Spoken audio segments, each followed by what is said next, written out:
और ये हम कर रहे सपना देखो अपना नाम लिख रही है। आपके मन में मतलब सारे सपने का खोलने का आइडिया आया और वो क्यों आया? तो कब आया?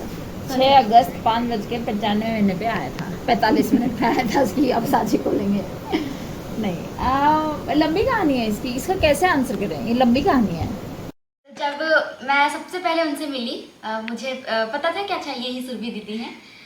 और सपना सेंटर जहाँ पे हमारा हॉस्टल था वहाँ पे एक लाइब्रेरी आपने देखा वो कोड है, तो मुझे वो लगाना नहीं आता था। मैंने पहली बार देखा, अच्छा पासवर्ड लगे होते हैं चाबी में। मेरा हाथ काँप रहा है, मैं कैसे लगाऊँ, इसको मैं बताती हूँ तू लगा।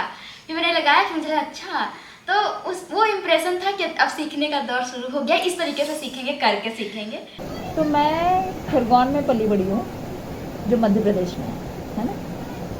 और मेरा जो मम्मी पापा के जो गांव हैं दोनों, वो बुंदेलखंड में हैं।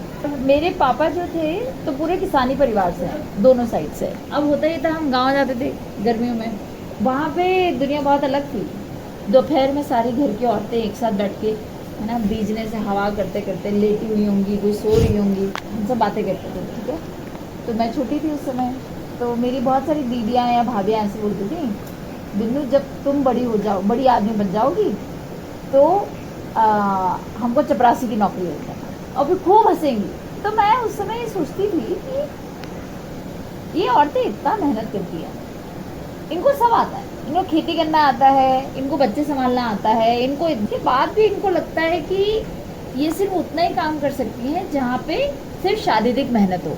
मतलब मेरे लिए सोच रही है कि मैं कुछ बड़ी बन जाऊंगी, पर अपने लिए नहीं सोच रही है कि तुम भी तो कुछ बड़ी बन सकती हो ना। तो जितना जितना मेरी पढ़ाई आगे बढ़ी, उतना उतना मेरे को लगा मैं ना मेरे घर वालों की दुनिया से बहुत दूर जाती हूँ।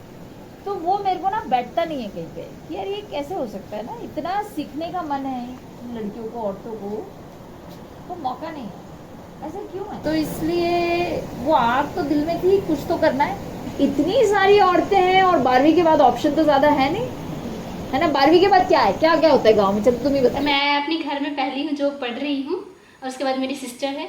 यहाँ आने से पहले एक ट्रेनिंग ले रही थी, प्रधानमंत्री कौशल विकास योजना, उसमें सिलाई सिखा रहे थे। उससे हमसे पूछा ही नहीं कि हमें क्या करना है, उन्होंने बोला बस सिलाई सिखाना है, जाओ सिलाई सीखो, जाकर करो।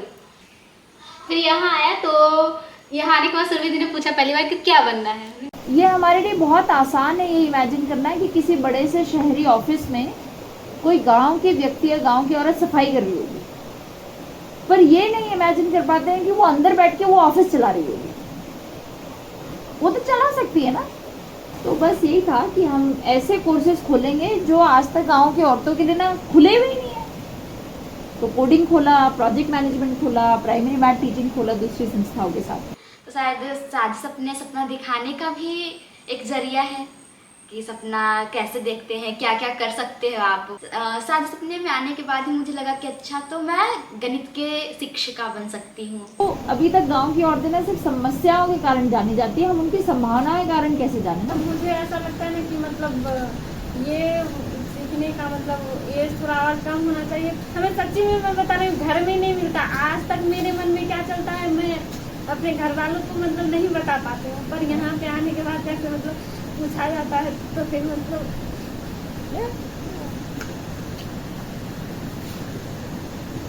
मिलेगा।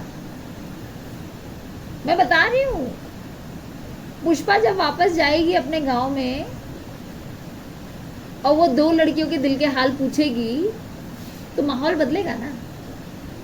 और सारा काम एक सपने वाली ने थोड़ी करना है, दूसरी सपने वाली ने भी तो करना है। तो मैं कुछ गांव संभालूंगी, बाकी के गांव आप संभालो। तो साझी सपने की दुनिया में सपने वाली का मतलब है a person who has fire in her Bailey.